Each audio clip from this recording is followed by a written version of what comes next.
Kustutasin selle ära, selle jätate nüüd meelde. Kui on ees U, siis tuleb U-nevo,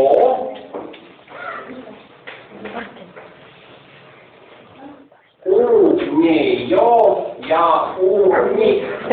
Nüüd palun vaatame järgmist asja, mis on siis, kui kasutatakse niet, ei ole.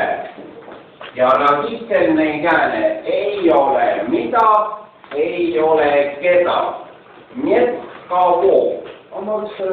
Nii, vaatame siis. U-kavo jeskniga, kellel on raamat. Ehk siin on siis näite. U-nevo. Kema on raamat.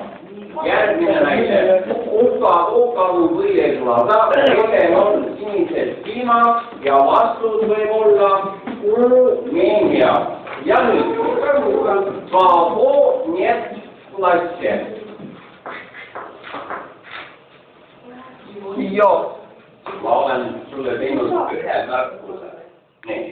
Praegu ma rohkem märkusi ei tee, ma lihtsalt saadan siin klassist välja järgmine, et ole hea, too see õpik minu laua peale. Kas sa kuulsid, mis ma palun? Sa vist ei saanud aru?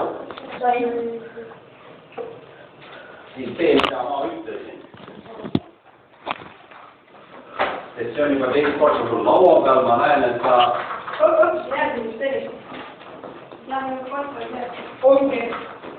Tore, siis seda saab meil teha juba, aga mitte vene keele tunni ajal, sest muidu on sul vene keele tunnis teha jätkub teha. Nii, niet kavo niet klasse. Niet kavo, ei ole keda klassis. Ja kuidas me siis ütleme, et poissi ei ole klassis või teda ei ole klassis? Mальчика нет в классе. Ja või siis kasutame asesõna Jevo niet klasse.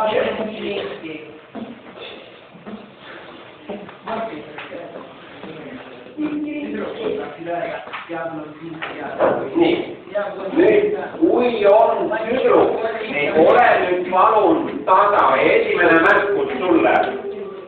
Kas sina seletad või? Siis tule tahki ette ja seleta.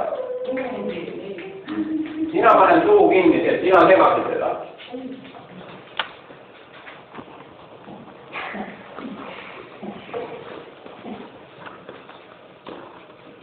Nii, korda, mis ma ütlen. Jego net